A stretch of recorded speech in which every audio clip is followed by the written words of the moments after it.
So you fixed it? Ah, It's all right. We do continue with our talks, and I am very enthusiastic about introducing this talk by Noah Maurer. I know Noah Maurer from hearing about his chess performances, because he played chess for a very long time and was, I don't know, vice champion of Württemberg. Yeah. Is that correct? So that is one aspect, but he also studied sustainability.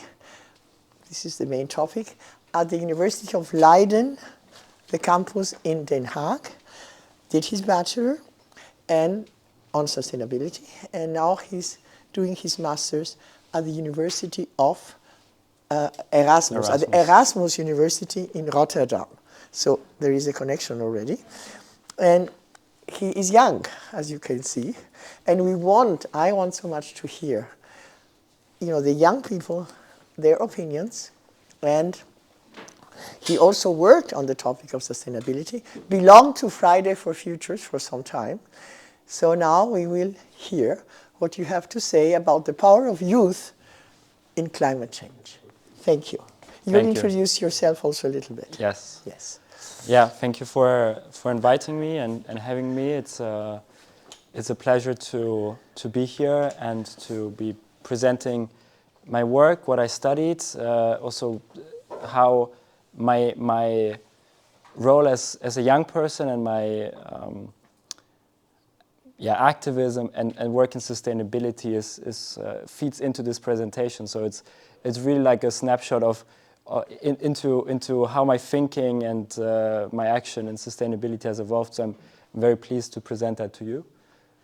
If the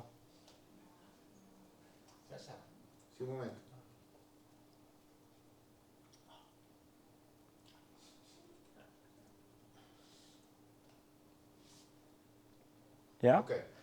And I wanted to make today's presentation about the power of youth in climate policy making. And what I would like to run you through today is to see the role of youth, but also really take apart the governance challenge. So we have talked a lot about changing individual behaviors and students, but there's also like this macro level of governance solutions. And what I wanted to discuss today is what is the governance challenge of climate change? How is climate change so different than other governance challenges, and why is it so difficult to tackle? And building on my bachelor thesis, which was about whether democracy is adequate to tackle climate change and whether we might need something like an eco-authoritarian state, and using a theoretical analysis of dissecting the strengths and weaknesses of democracy, I left the eco-authoritarian part out.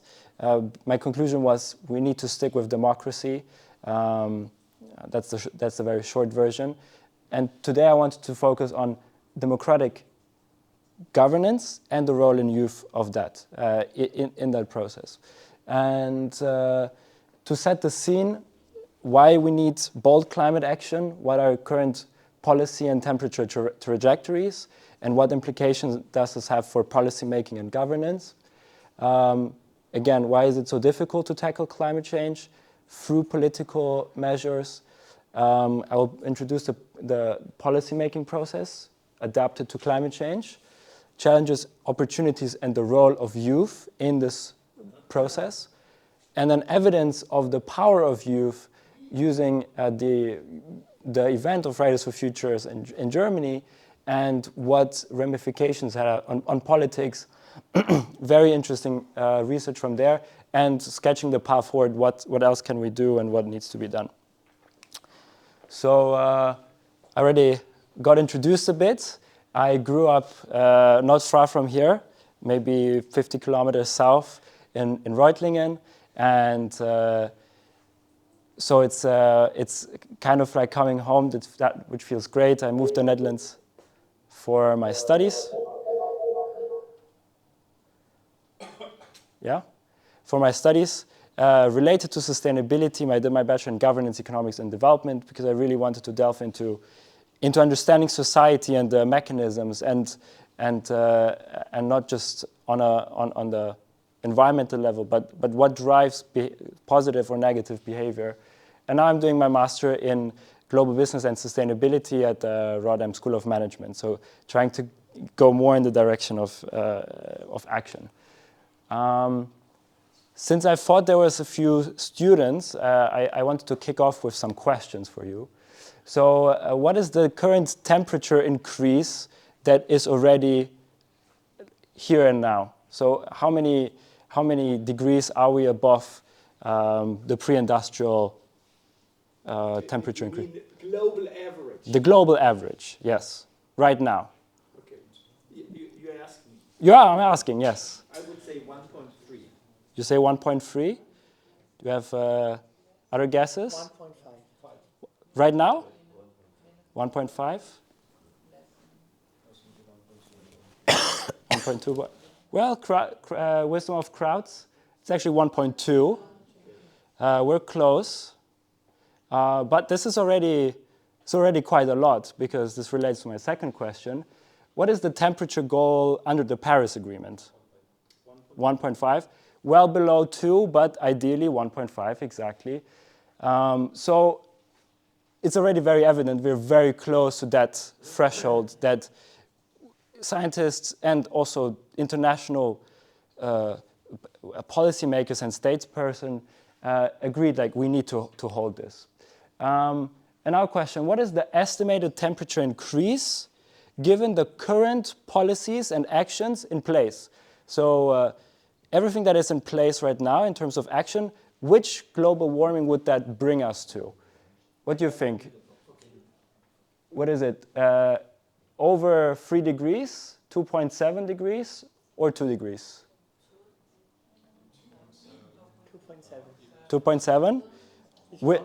Wisdom of crowds again. Yes, it's 2.7. So if you look at the climate action tracker, that tracks all the policies, all the actions of all the states, and see where does it go. We see current policies and actions with again statistics, probability of 50%. We would go to 2.7 degrees. This could go in both directions. We could land lower, but with the same actions, it could go as high as 3.4. So there's a lot of room for things to go wrong. And if you include the targets for 2030, the net zero targets, we land at 2.4.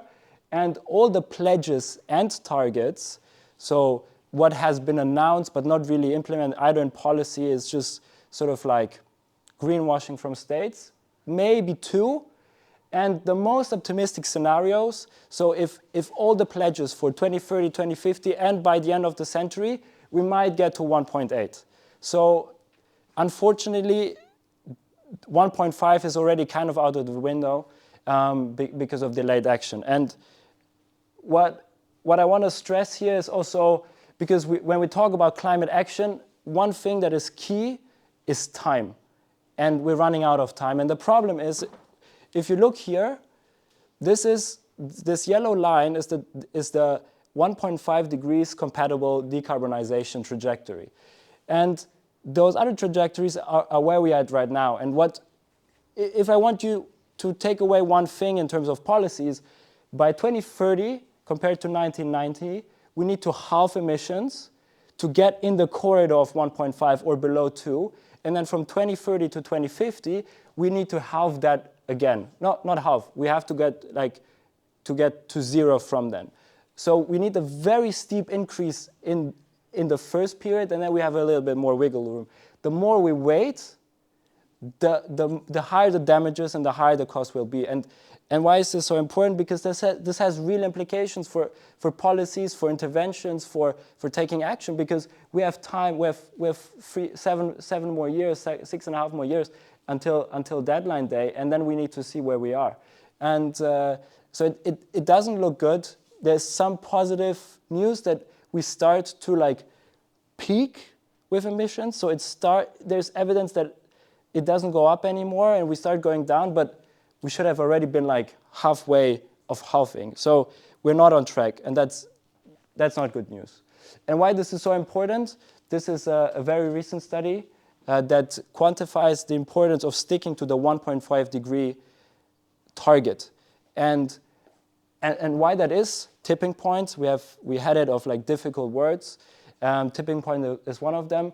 But what this graphic shows you, and it comes from Rockström, the leading climate scientist, who headed this study, is that how different ecological ecosystems are affected by temperature increases and how they react differently. And what you can see is that if we go over the 1.5 degree limit, boreal forest, green iceland sheet, and the sea ice in the north might be gone. They start like if we hit the 1.5 degree threshold, we won't have ice in the summers anymore. And other ecosystems might also be affected. For example, the coral reefs. There's a huge difference if we stick to 1.5 or 2. With 2 degrees, we can say goodbye to almost all the coral reefs. So there's a lot at stake, just to sort of set the table for the discussion. Now, this in mind, the urgency, the timelines, the need for action. Now, what is the governance challenge?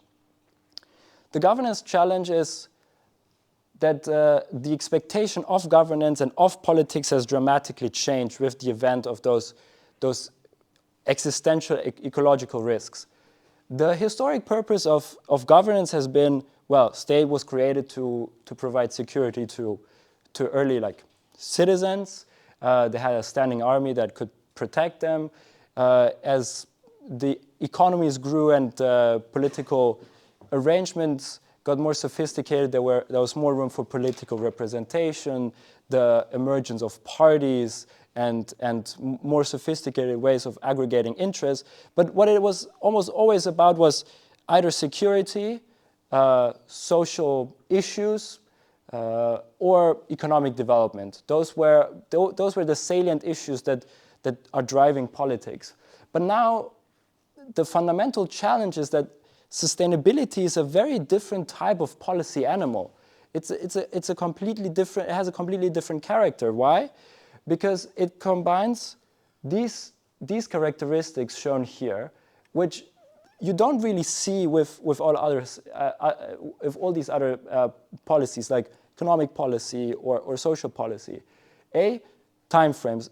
On the one hand, when we talk about climate change, it's things that is going to happen in 10 years, 20 years, end of the century, beyond end of the century. So if you think about economic policy or social policy, it's about measures that take effect in a few years. And you have also short time frames, so you have that's the urgency, because the stakes are high. So you have long time frames but short time frames to act. And if you don't act, you have an extreme urgency and irreversibility of effects. If we hit tipping points, ecosystems are changed permanently. So stakes are much higher. If you mess up social policy, maybe the new politician can fix things, economic development can take place, whenever it is. If it doesn't happen now, it can happen in 10 years, not with climate change. And the scale is transnational. Economic policy is like, if your country does well, okay, maybe you have some bilateral treaties or something, but climate change is, we're governing the global commons. There's no state that has, that controls the atmosphere. And so it's very difficult to govern that, especially because, again, you've seen with this slides, you have so many ecosystems that are differently impacted and differently positively and negatively contributing to climate change, which means you have different state responsibilities of those ecological systems in different countries. And how do you govern that? How do you make sense of that? And that really brings us to the point, human and natural systems are very interconnected. It's called the Anthropocene because we impact the ecological system. It's a novel problem, so we don't have we have some solutions. It's complex, it's difficult to tackle. And one last point, the ethics of tackling this challenge is very different. When you talk about social dilemmas or economic development, you really talk about improving the situation of the current generation that can vote or is working. Here you talk about the majority of humanity that hasn't been born yet. The majority of humanity, the rest of history that doesn't even have a say right now, doesn't even have a voice. It's about my generation and kids younger than me that maybe cannot vote yet and don't have or don't work yet, so they cannot do anything really impactful. And the measures that are taken by people that don't have the worst in front of them. So the ethical dilemmas are also completely different. So that's really like the wickedness of the problem, as they like to say. So where do we go from here? What I wanted to do in my bachelor thesis is to see how do democracies and maybe authoritarian systems compare, because given all this background, we need action now, and we need deep reduction, and we need it across all sectors, across all countries. So maybe a need for a heavy hand. But to analyze what are where do maybe democracies fall short and why, I used the policy-making process or cycle, which aids us in understanding this difficulty and see where can we intervene, where are democracies well-equipped, where can we improve the democratic process, and where can the youth get involved in that. And I think this is also very important to teach kids because, or people in school, because this is really about how do you relate to your society and where can you like enter and make a difference. And the stages are, first you have to identify the problem, then a problem needs to get on the top of the agenda, a policy needs to be formulated, a decision needs to be made, the policy is implemented, and then you evaluate. I adopted that to climate change. So the problem identification, it's about grasping climate change. Agenda setting is about getting climate change prioritized as top priority. Policy formulation, you have to get the policy right. There's a lot of policy tools, and given all the science and uncertainty, it's very difficult to come up with the exact right policy that is ambitious enough. You have to get the policy through.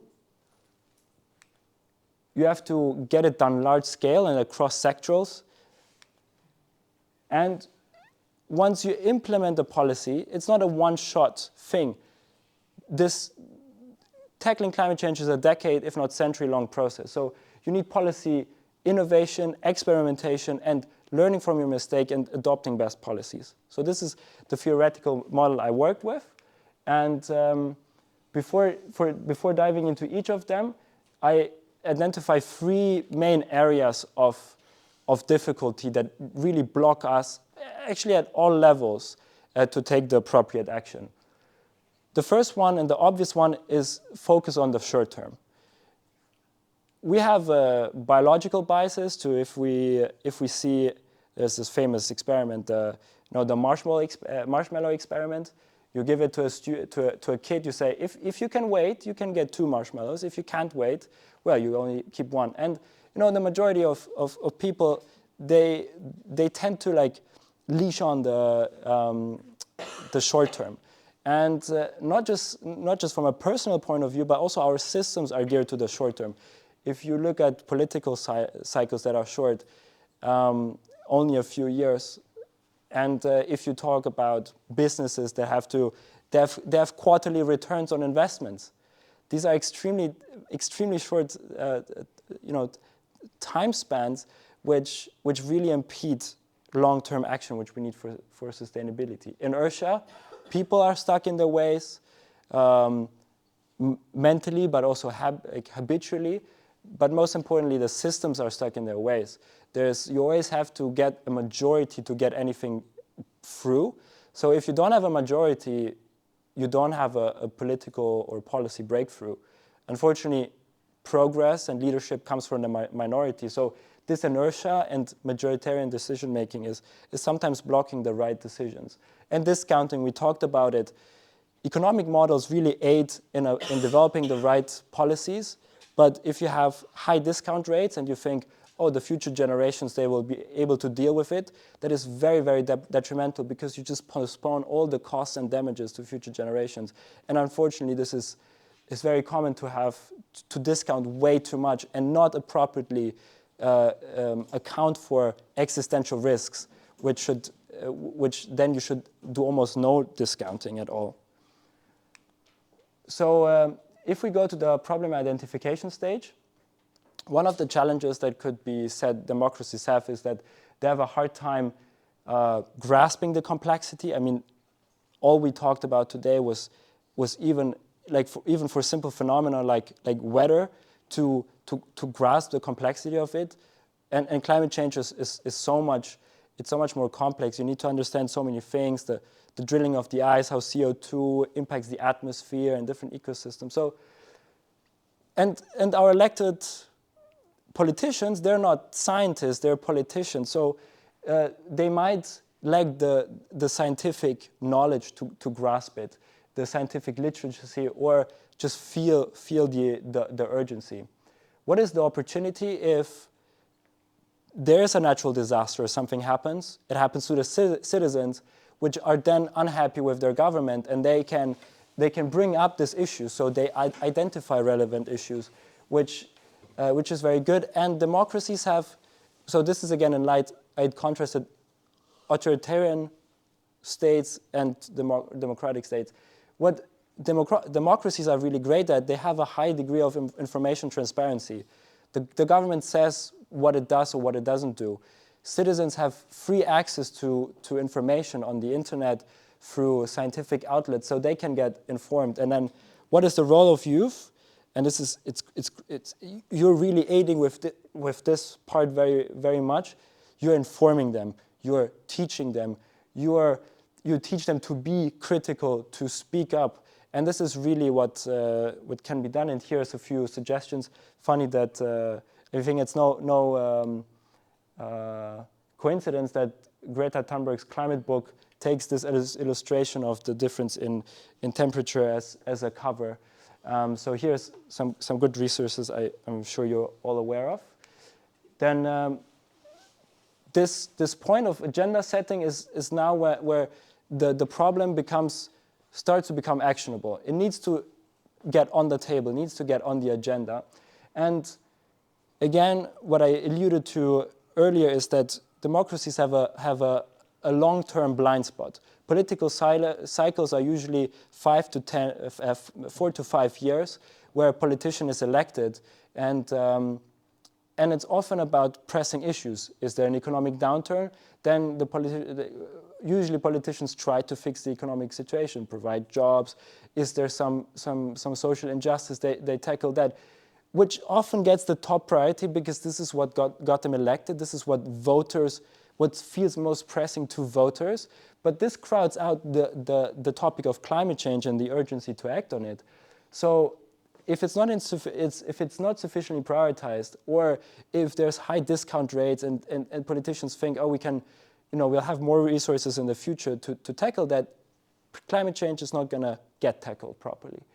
But the opportunity especially for the public, is because it's people know or can find out what the government does or doesn't do, they can shape the public opinion by pointing out this is not sufficient, we need action now. Basically what Fridays for Future was all about, or is all about, it was really taking the governments, said like, you agreed to 1.5, you signed the Paris Agreement, we need to get this done, and say like, what you do is not sufficient. So really bringing it up the agenda, and I have really nice evidence that it not just boosted or increased the public awareness, but it skyrocketed it. So it was essential for providing this high amount of social support for climate change. And so, yeah.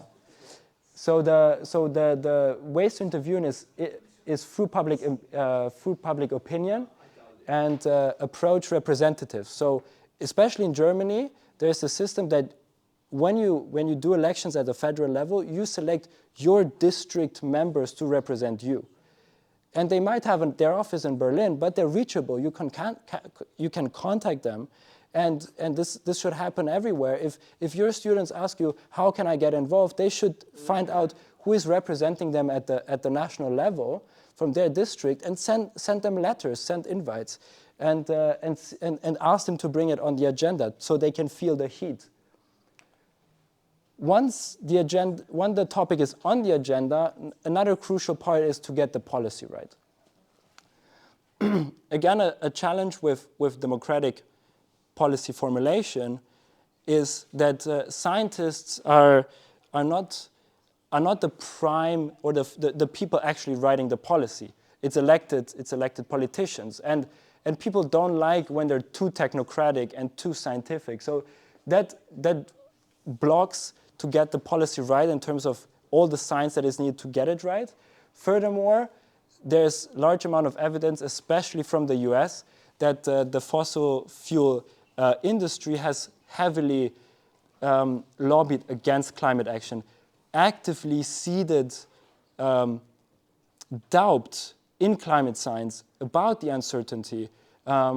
There's a fantastic book, Merchants of Doubt, and a lot of literature around that showed how the policy formulation process has often been captured by vested interests that block or even deny climate change in their interest. So this capture is a real threat to democracy.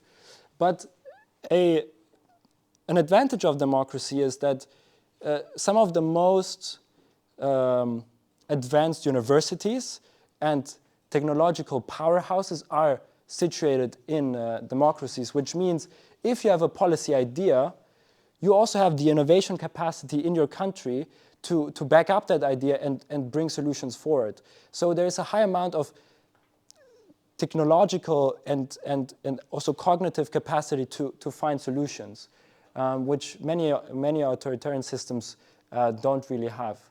And this high amount of R&D is also sort of something that democracies are very good at, because all these investments are really for the future. And in this regard, democracies, especially good democracies, way outperform any authoritarian state. I have a slide if you're interested in that later. And again, what is the role of youth? And why I have added this picture as well of the scientists for future. The youth never said, we want to be the policy writers. They said, we are concerned, it's our stakes, it's our future. We want you to get the advice from the scientists. We want you to use the best available science to draft your policies. So they spoke up to put on the heat. They speak about future generations, how I do. Most of the people affected are not born. The majority of humanity will still be born. But they stress the importance of science, and I think that is very important, a very important takeaway. And I think a work that your initiative and this initiative also puts forward, the importance of good science and scientific reasoning, which is difficult to come by. So it's important to stress that when formulating decisions or trying to march a way forward. Then, even if the policy, if you get the right policy done, you have another problem, because you have to get it through. You have to get it through Parliament, which decides by the majority. And here is a composition of the German Parliament. It's quite fractured. You have many different political parties with different ideological leaning. And how do you align all of them on a measure, especially if, as we have seen with climate change, the investment is right now, so it does hurt in the beginning, and then it pays off in the long term. But current voters or current politicians that have, themselves in the game, they don't want to put that at risk. And we kind of saw exactly that happening with the heat pump law in Germany, Heizungsgesetz, that there was a very strong proposition put forward, but then parties from within the coalition and people voicing their opinion from the public were not fully in line with that, and then it had to be watered down. So this is a problem. If you have a democracy, you can have a lot of opinions, and you make a policy well considered, which is good because you have a lot of representation, but that leads to compromise that is against what we need for climate. And the climate doesn't take any compromise. So you have a real dilemma here that is hard to overcome. But again, what is the role of youth? Once we're able to vote, or youth are able to vote, they can vote for climate-conscious parties, and they can shape the discourse in their classrooms, with their teachers, with their parents. I'll present evidence that a big part of changing attitudes or the impact of youth was the kids talking to their parents and convincing them of the matter with significant effects. And demand action, build this support, have those conversations, because if it's in the public mind and the parliament is just it's a snapshot, it's like a microcosm of the public mind. So if you build the support in society, you'll have the support in parliament. So this is really how you crack this governance challenge, spreading the awareness and constantly keeping up the pressure, keeping up the demands for progress. Then this is a bit more technical, policy implementation.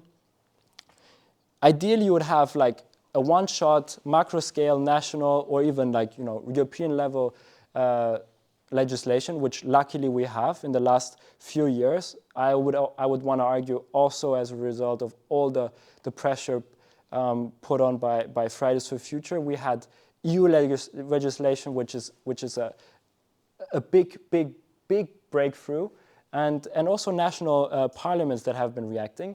But a nice thing about democracies, and especially federally organized democracies, is that there's some counties or federal states that can take initiative and be way ahead of the state.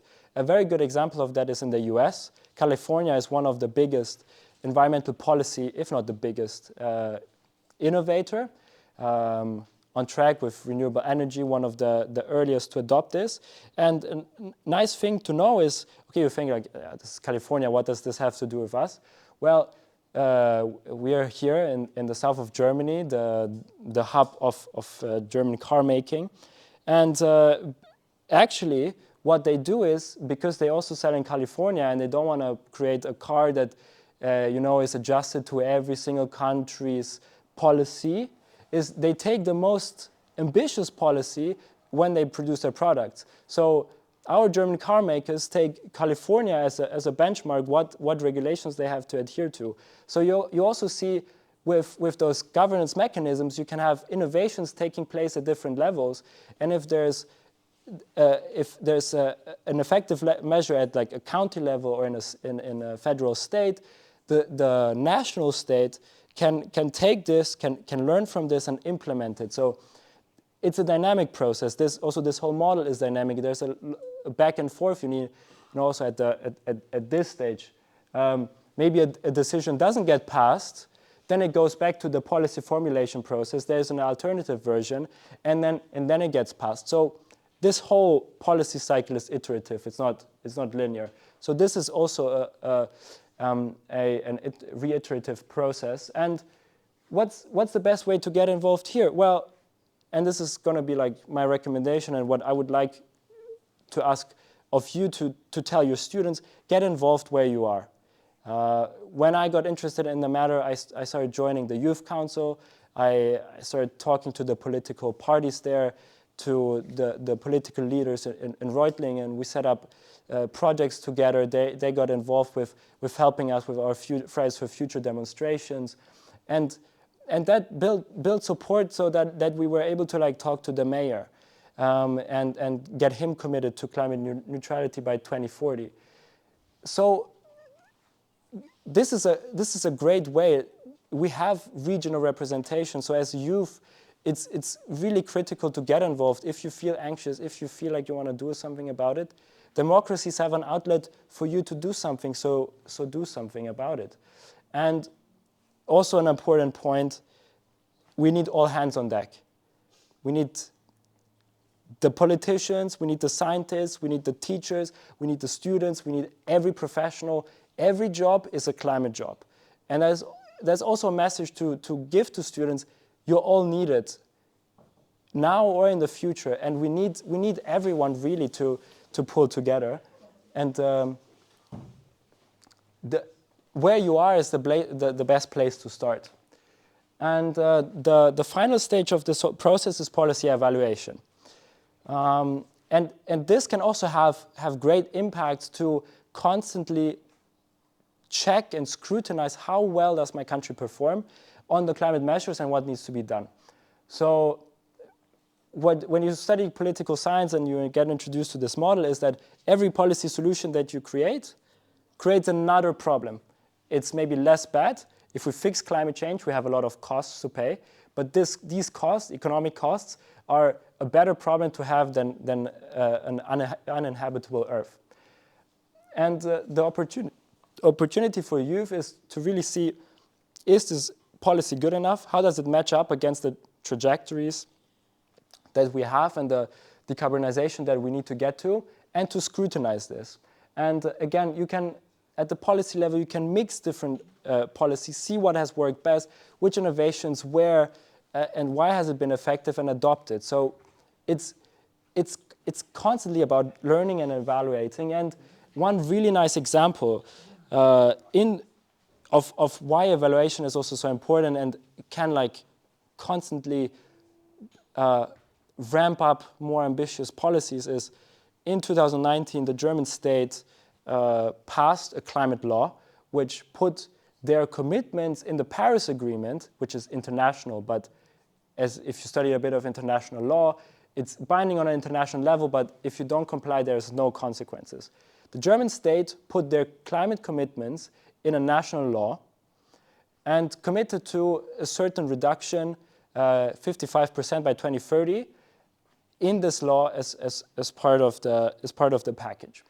And now, heralded by Luisa Neubauer, who is sort of the German Greta Thunberg, she and like a lot of people in Fridays for Future and environmental organizations said, well, this climate policy law is actually still not good enough and infringes on our rights for safety, because in an unsafe climate we cannot really survive. So she sued the state, climate litigation, and they actually won. The top constitutional court in Germany said, indeed, even Germany's climate law is not compatible with the constitution and protecting German citizens and German youth, and said they indeed have to ramp up their targets and their actions. So again, this has been driven by the youth, and the court gave them, told them that they were right, and the German government then took another step and said, okay, by 2030 we need to have reduced our emissions by 75% compared to 1990. So a huge breakthrough, and it gives you a feeling how this evaluation process works and why it's so important almost at every stage to like keep poking your finger and not let down. So now I've like heavily hinted already at how the youth can get involved at different levels on a theoretical level, and now I want to back that up with some empiric evidence. I think I don't need to introduce Fridays for Future, maybe just for the argument in Germany, because the evidence is from Germany. At the beginning of 2019, Fridays for Future heavily gained traction. It's also when I got involved as a coordinator and we started marching in Reutlingen. Our first march was in February, so I can attest that that's when it really kicked off. And by late January, in 50 locations, there were around 50,000 cumulative protesters. And then in March, on the first global protest in Germany alone, on one day we had 300,000 people taking to the streets.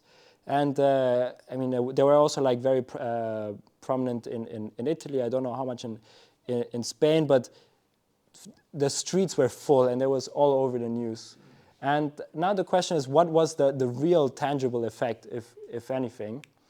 And this evidence, I think, shows very, very clearly, and this is a working paper from 2023, so it's very, very recent. What you can see is that Fridays for Future significantly and very, very strongly shaped public opinion and awareness, as well as environmental attitudes around climate change. What does that mean? If you see this graph, especially this one, you see the percentage of people reporting that climate change is either the top or second most important priority in the public mind. And from 2000 to like 2018, it hovered around 4% with some spikes in maybe 2008, 2010, where it got maybe like max to 10%, but it was really quite minimal, like a small minority. And if you look at 2019, this is what I said earlier, skyrocketed. It skyrocketed to more than double. Like this is not proportional to this graph. So this is 2019. So it really skyrocketed, and also this is also confirmed by this graph how in 2019 in the public eye climate change became the top priority, and throughout 2019 as protests got more and more, you can see this. You can see a line. The bold line is the cumulative amount of people that took to the streets.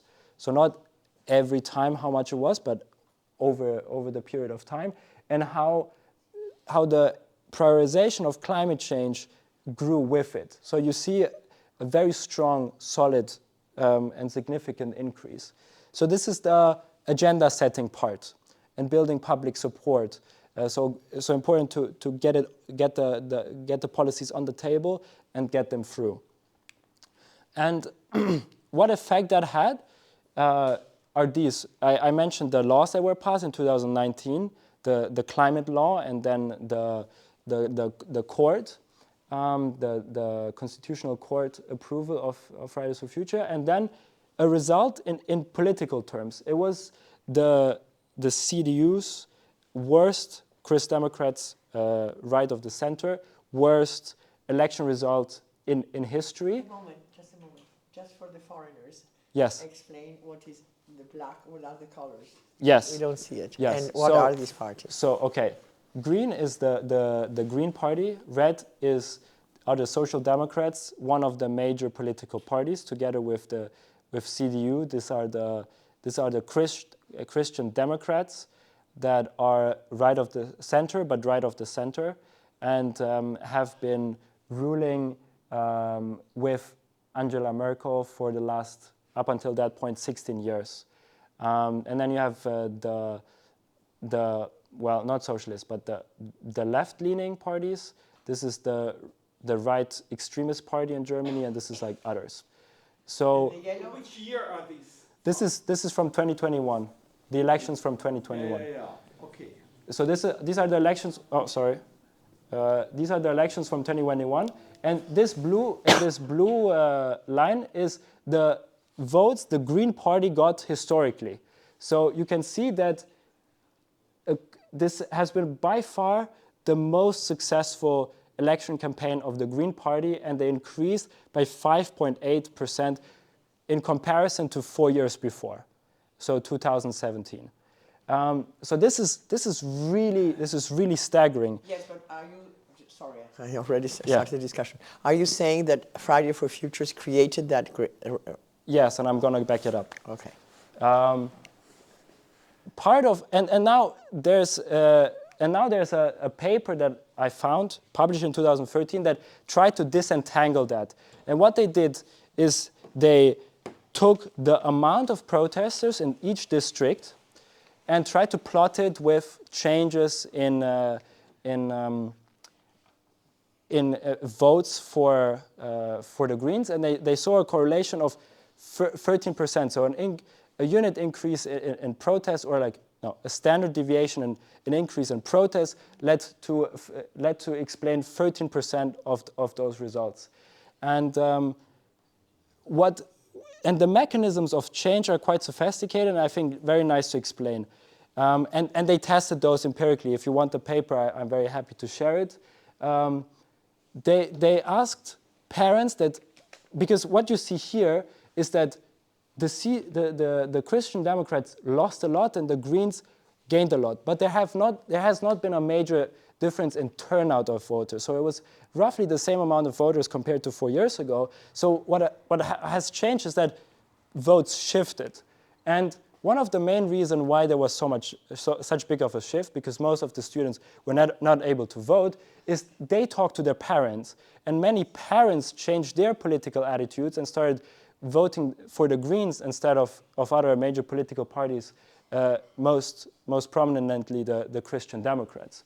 And they have asked parents that changed their mind, and they have seen a statistically significant effect of parents that have children that are in a Fridays for Future age group and parents with children that are not in this age group. So they could make a clear link that parents with young children did, not all of them, but that change of mind can be attributed to children.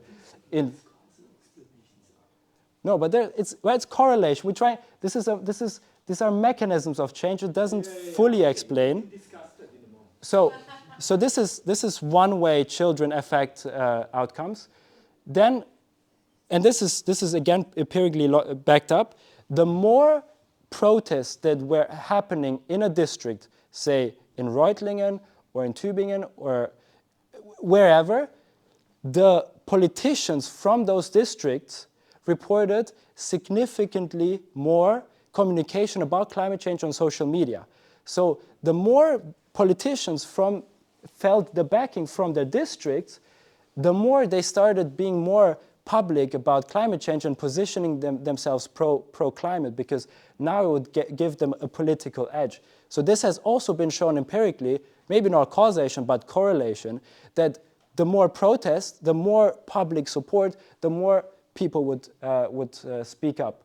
And this is the third way this result can be explained is the more protests, the more local media reported on climate change, and even after the protests, they kept reporting on those things. So media coverage on climate topics have also increased with the frequency and the amount of people protesting. So it had effect across the board. And I found this very nice because it shows the multiple ways youth can get involved. Does it fully explain that? No, of course, we also have other things going on. We have EU legislation, and we have the Paris Agreement, which this whole protest would have never happened if there wasn't. But this is something that accelerated this trend, and that I find skyrocketed public support.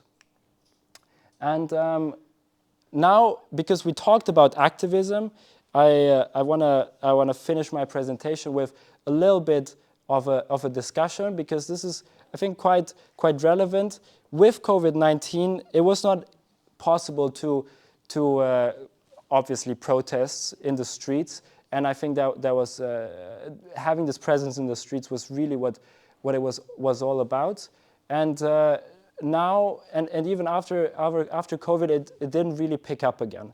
So what climate activists do nowadays is more like quite radical forms of activism, like gluing themselves to the street, throwing soup at paintings, or even destroying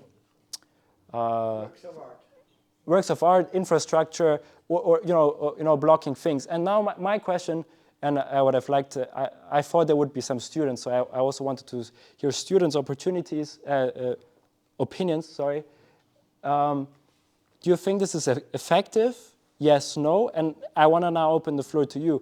Do you think, I mean, now I don't have to shy away what my stance was on Fridays for Future forms of activism and why I think it was very effective, but this form of activism is also now, like, say, an option on the table. And now the question is this an effective form of activism? Yes, no, and feel free also to share maybe counterpoints to activism in general. You have to explain Klimakleber. Yeah, so Klimakleber is... No, Klimakleber is those who glue themselves on the floor for the climate. So it's Kleber. climate, Sake of the climate. climate gluers. Climate gluers. Yeah. So what do you think of climate gluers? What do you think of soup throwers? Only badly. Okay. But also comment. I mean, okay. Are you asking now? For Yeah, I'm asking. Yeah, because now I'm opening the floor. Mean, generally, the question is, what kind of actions are productive to get political attention? Yeah? And Fridays for Future violates some laws. Kids are not going to school. They're by law supposed to go to school. But we know from the past, from many activities, the civil rights movement in the United States, the anti-nuclear movements in Europe. And that's why it's called civil disobedience, right? Violating some laws may be quite productive because it gets attention to you.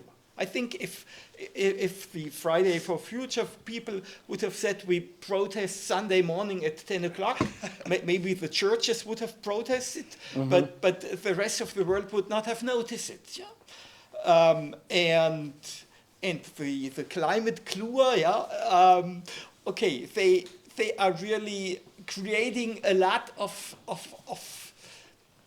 aggression, and so. I think it's, a lack of? I think it's legitimate, or it's a question, what is a good strategy? And, okay, I personally, I doubt that this is a good strategy, but that's my personal opinion. While I think, okay, to violate the law a you would little agree bit, Fridays for Future was many of effective? us did that in the 80s to protest the nuclear arms build-up, and that's tolerated in a democracy. Yeah? Yes. And the Friday for Future people are not being put into jail because they don't go to school. Yeah. Okay. Yeah. So my opinion is Friday for Futures was wonderful, but destroying, art pieces or gluing on the street, and then the poor mother who has to pick up her child cannot go through the road and has to change and all that. Yeah. Reminds me of a form of terrorism which appeared during the years of the Students' Revolution, where suddenly you had terrorism by Italian, different forms. And yes, they had the good goals, but in my opinion, the bad methods. Because causing harm, you're causing harm to do another good thing. The equilibrium is taken. I don't like it. That's my opinion. I don't know. But if you take the statistical approach, and if you take the statistical approach, if there is even a small gain from this, it's still worth it to take this action compared to the risk we have to not take it. So, you think it's counterproductive? No, I think that it definitely scares older people. So people of my age in Germany tend to be against the Klimakleber. Yes, in Italy also, because they. Okay, I have something to say also. The mother going to take a child. Okay. So those things, and the art thing. Well, who cares about art so much? We do, but it was less bad than the Klimakleber. So if I have to, make a ranking, Klimakleber is the worst, because it really hinders traffic. Okay. I mean, no, I think we have to distinguish two different aspects. One question is, what is an effective strategy to change politics or to get attention to a particular issue? And we can discuss the Klimakleber under that perspective, and may have different opinions on it. Yeah, and I have a particular opinion on it. And the other aspect is the ethical aspect. Yeah, how far is it responsible to violate the law in order to draw attention to something? Yeah, and the Klimakleber, I mean, sure, I mean, there were reports in the news, and maybe they were exaggerated, something for the tablet Bild-Zeitung, that the emergency, the ambulance couldn't get to the hospital and someone died because the road was blocked. Yeah? But obviously a lot of people could not get to work on time. Yeah? And so there's also an ethical aspect in how far, for me, how much violation of the law is ethically acceptable. Yeah. Yeah. Okay. But you see, it creates a lot of emotions in Germany. Yeah. Yeah. How do we do? For futures, the schools could regulate that the test would happen anyway, and if you had not learned your mathematics because you didn't go to school, worse for you. Yeah. Bad for you. Yeah. That's all. It was also administered, like, we always, my team and I, we always had to go to the municipality and say, we're going to strike in this state. We expect so and so many people. So there was police, they blocked the road. It was clear, you know, that, you know, what was going to happen and when it was going to happen. So, It was regulated. yeah. But there was also something in the Netherlands recently. Yeah. Protesters. Yeah, blocking the highway. Blocking the highway. Yeah. Yeah, I was, I saw it. Okay. So what is your opinion, Baptiste? Although, maybe just shortly, in the Netherlands, it was a bit different because those many klimaklebers are, I don't know, and which organization, if at all, organized. But this was announced. It was an announced protest. They didn't glue themselves. They announced to the police, we're going to block the highway on this and this day in front of the Ministry of Economics. And it was with the very, very clear purpose to raise the attention of how many fossil fuel subsidies the state gives to big multinational companies and indirect subsidies. And so it had, I'm not saying this is, but this is something else because it had a clear design and a clear purpose and a clear regulation around. Everyone knew what was happening on that day, just as a caveat. Yeah, what I want to, my opinion is not really interesting about it. I'm just going to say it anyway because that's the question. For Klimakleber, I think that's... Sorry? Climate gluers. I was expecting German students, so I thought they would find this funny. But my personal opinion is that it's a stupid idea. But the question is it effective? Yes or no? Is it effective for what? Is it effective to get attention? Yes, initially. But now that it's starting to become a trend, basically, yes, there was that. And that's the end of the story. But media don't even dwell on it that much because, yeah, it happened again. So the effectiveness was high at first to get attention. But I think that the more it's used, the less effective it becomes at getting attention. Mm-hmm. It will just end up with a different goal. It will just become effective at polarizing people. Right. There will be more, like, people who understand the reasons why, etc., will be, yes, it's important. They do that to like show that they are concerned, force people to react, etc. But the other people who have other goals at the moment, which might be just as valid and as pressing to them, are gonna be extremely annoyed and might completely forget the intention behind doing this, and we'll just see they are just trying to annoy us. And this is completely anecdotal data that I'm giving, is that like most people I talk to about this have the same reaction to it. Yes, we get the idea why, but it's annoying and it causes more problem than it solves. Unless, as you said, there is a clear purpose, then that is clearly shown, then maybe that could tip the balance a bit more, because here, like, people just glue themselves and there is no even like sign or anything saying combat this or whatever. I don't see it here anyway. Maybe it's maybe a little bit on the left or on the right, I don't know. Yeah, But sure. If there is not that, it becomes really difficult for people to even relate to the cause behind that action. And I feel in France it's the opposite. The art thing is more of a problem than the like throwing soup at the art is more of a problem. I don't know if that's the feeling, but that's the feeling I get anyway. And but even though usually the art is protected behind glass and stuff, so it doesn't really affect it. But yeah, that's again, you get media coverage for a bit, and you get it. You get a lot of it at first because it's novel. There's novelty in it. But now it's just, yeah, it happened again. Moving on. So it's not even effective anymore on this aspect, I feel, anyway. I think that's a very nuanced perspective.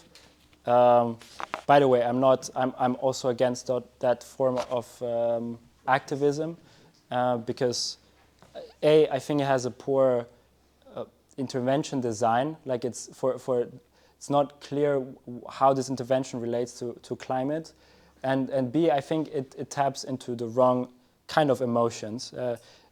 I have just to be balanced, and I think summarize it actually perfectly. Is what are the pros? It does grab attention. It does land everywhere on the headlines, but it's not just it's kind of bad attention. Even I, as a climate activist, I feel annoyed about people throwing stuff at paintings because I get I'm concerned. I'm dedicating my education to sustainability to do something about it, but I don't need to get radical about things that are disconnected to climate change. And it does stress the urgency, which I think is a very fair concern. I think we would need those masses of people protesting again in the street because it created a massive amount of momentum. And I think they act out of desperation because nothing more is happening and they keep it up. But what worries me most is that you have this radical flank effect. So you have two worrying effects that for me are not worth the risk. One, you have a radical flank effect, which if you have a movement of social change, there's always those more radical people, like the movements you mentioned, the people that are willing to destroy property and to put themselves at risk, that can either galvanize the movement or create a split in the movement. And you don't really have a way to know what happens.